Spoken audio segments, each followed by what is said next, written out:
안녕하십니까. 신의균의 군사TV 디펜스 브리핑입니다. 자, 러시아가 우크라이나를 침공함으로써 전 세계는 특히 미국이 주도가 되어서 러시아와의 어떤 그 거래를 대단히 제한하고 있죠. 특히 그 중에서도 무기 거래는 상당히 제한을 하고 있는데, 그런 러시아와 아무런 거리낌 없이 무기 거래를 하는 나라가 있습니다. 뭐 미국이 그러거나 말거나 간에 무시하고 해버리는데, 미국을 무시해도 될 만한 엄청난 역량과 지정학적 그런 그 장점을 가지고 있는 나라죠. 어떤 상황인지 한번 보겠고요. 그리고 우크라이나와 러시아가 지금 기갑전 최후의 결전 준비를 하고 있지 않습니까? 그러다 보니까 지금 미국 주도로 나토가 우크라이나에 T-72 전차 좀 긁어서 갖다 주자, 그런 논의가 되고 있는데, 어떤 나라가 어떤 몇 대 정도의 수량을 지금 준비를 하는지. 그런데 여기에서 또 우리 한국의 K2 전차가 반사 이익을 얻을 수 있다 라는 또 말씀을 드리겠는데, 어떤 상황인지 보겠습니다. 인도가 미국과 유럽연합 등 서방 세계의 전방위적인 대러시아 제재에도 불구하고 러시아산 방공무기를 대량으로 구매하겠다는 뜻을 밝혀 논란이 예상됩니다. 인도의 이 같은 결정에도 미국과 유럽은 별다른 비판을 하지 못하고 있습니다.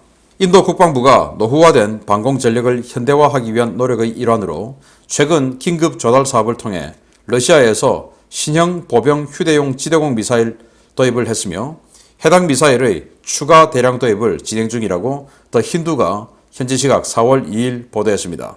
인도는 지난 2019년 2월 파키스탄의 발라콧 공습 사건 이후 긴급 도입 사업 형태로 러시아의 이글라-S 보병 휴대용 지대공 미사일을 소수 도입했는데요.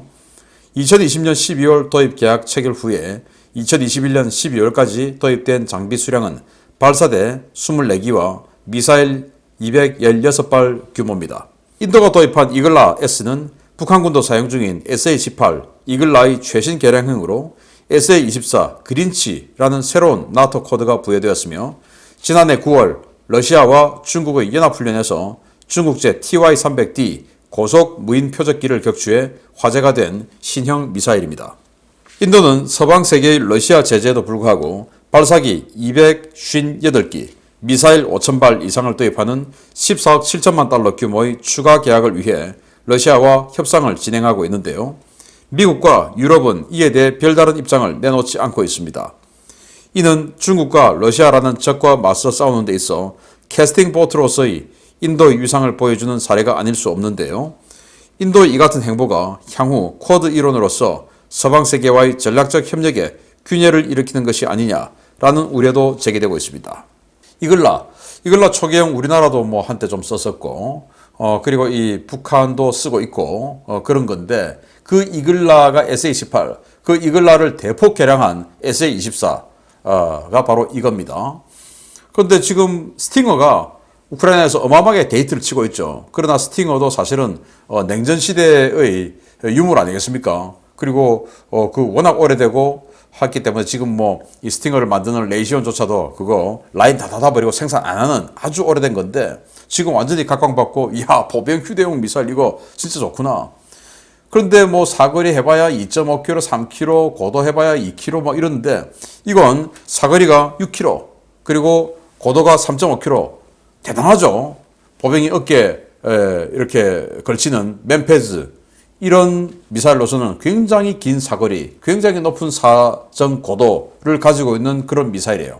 물론 러시아제는 까보니까 러시아제죠. 그래서 이 카탈로그 상의 데이터가 현장에서 뭐 구현되는가, 그거는 우리가 알 수 없으나 어쨌든 카탈로그 상의 데이터로는 뭐 거의 최고입니다.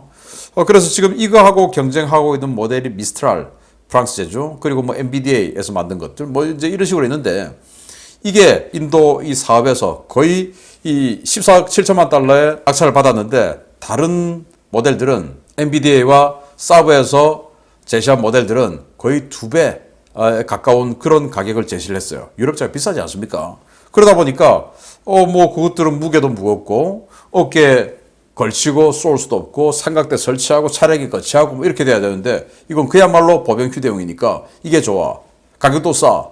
그리고 러시아하고 잘 지내. 이렇게 돼서 인도가 이걸 선정을 했는데, 물론 오래전에 선정해놓고 지금 이제 진행되는 이 사업 진행되는데, 그래도 미국이 좀 수도하지 라고 하는 게 미국 스타일인데 그래도 인도가 하는 건 가만 눈 감아 주고 있는 겁니다. 인도가 지금 러시아에게 굉장히 융숭한 대접을 받고 있어요. 인도에게는 러시아가 천연가스, 석유를 지금 이 전쟁이 통해도 할인된 가격, 전쟁 이전의 가격으로 판매를 해주고 있고 그 대신 인도는 고맙다고 거기다가 루블화로 결제해주고 있어요. 루블화로 결제하려면 어떻게 됩니까? 인도가 국제시장에서 달러를 루블화로 환전을 해줘야 되죠. 그러니까 루블화의 가격 폭락을 막아주는 그런 역할을 하고 있는 겁니다.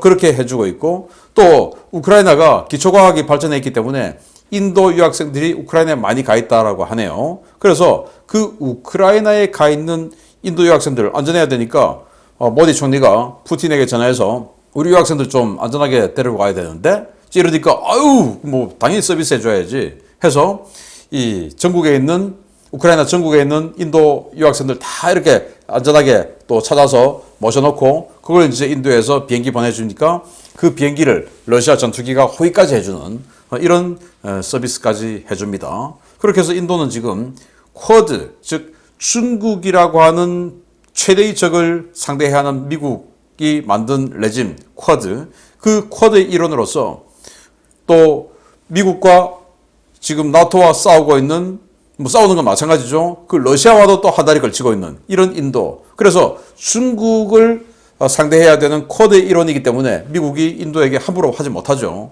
그래서 사실 인도도 중국과 뭐 전쟁, 일보 직전까지 갔던 나라이기 때문에 최근에 쿼드에 빠질 수는 없지만 어쨌든 인도가 인구도 많고 또 뭐 경제력도 세고 하다 보니까 또 그 쿼드라는 이 핵심 레짐 멤버라는 것 때문에 미국이 함부로 하지 못하고 있는 것 같다라는 생각하면서 좀 부럽기도 합니다. 아무튼 이런 상황 알려드렸고 두 번째입니다.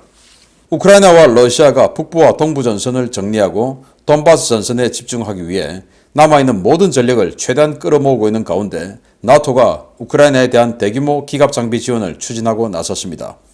그런데 이 조치가 우리나라에 상당한 반사 이익으로 돌아올 가능성이 제기되고 있습니다.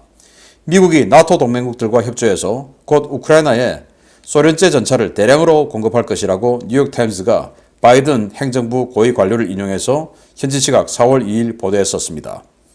이번 지원은 전투기와 전차를 보내달라는 우크라이나 정부의 요청에 따른 것으로 미국은 구소련제 전차를 대량으로 보유한 동유럽 나토 국가들의 전차를 우크라이나에 제공하고 전차를 내놓는 동유럽 나토 회원국들에게 반대급부를 제공하는 방안을 논의 중입니다.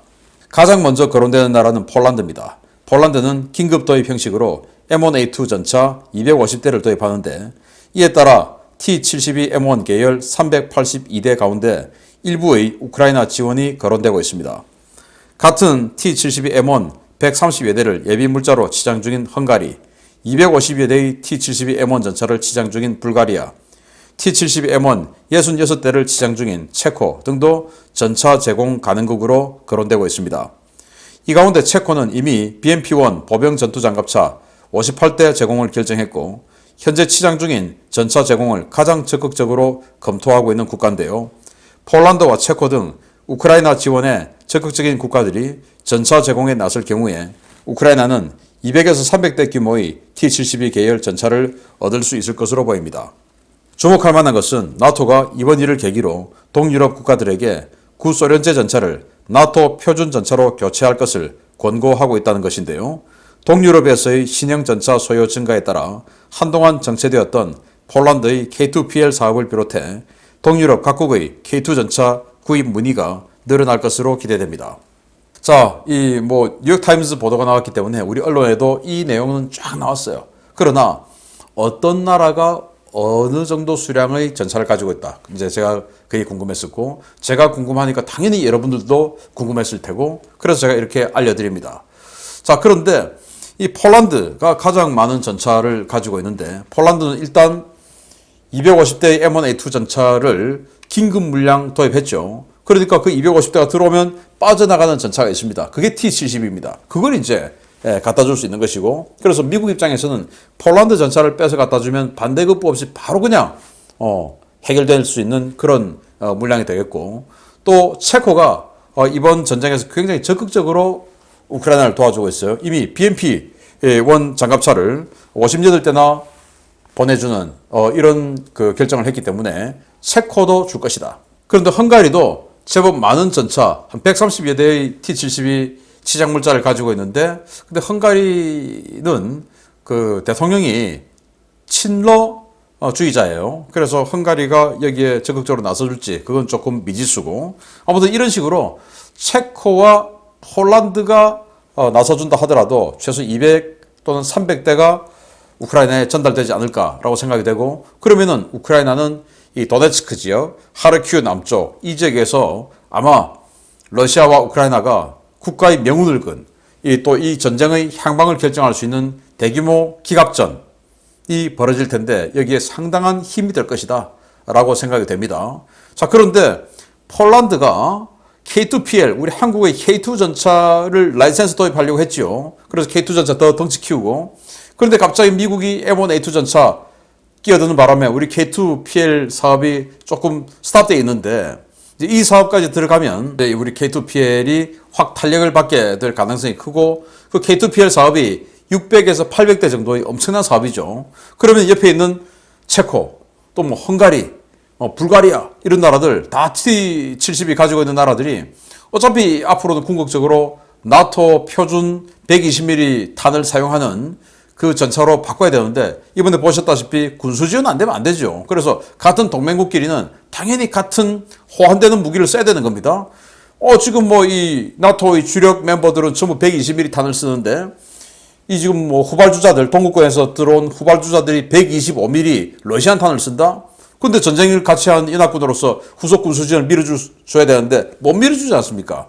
그래서 어차피 이런 뭐 폴란드, 체코, 또 슬로바키아, 불가리아, 루마니아 전부 120mm 주포를 쓰는 이 나토 표준 전차로 바꿔야 돼요. 그런데 경제력이 대단히 뛰어난 나라는 아니죠. 전부 다. 그러면 이 레오파드2 A7 같은 뭐 어마어마하게 비싼 고가의 전차 그리고 또 지금 러시아가 T-90M 또는 T-14 아르마타 이런 거를 만들어 놨는데 그런 것들의 전면 장갑을 뚫을 수 없는 미국의 M1A2 에이브람스 이런 거 가지고는 안 되죠. 그러면 T-90을 뚫을 수도 있고 레오파드2 A7처럼 비싸지도 않고 한 서방 나토 표준 전차는 뭐냐? 한국이 K2밖에 없다. K2 팔아야죠. 사야죠. 그래서 우리나라가 적극적으로 이참에 외교전 쫙 펼치면 제가 지금 뭐 떠오르는 것만 해도 현궁, 대전차 미사일 많이 팔 수 있죠. 그리고 뭐 신궁, 지대공 미사일 많이 팔 수 있죠. 그리고 K2, 또 K9 자주포 뭐 아주 세일즈를 어떻게 하느냐에 따라서 많이 팔 수 있는데 우리 현재 나가 있는 대사관 무관들이 보다 적극적으로 임무에 임해주면 어떨까라는 생각을 해봅니다. 자, 이렇게 러시아와 우크라이나의 대규모 기갑전이 예정되어 있으니까 그 나비 효과가 대한민국에게도 오는데 이 나비 효과를 잘 살려야 되겠습니다. 마치겠습니다. 감사합니다.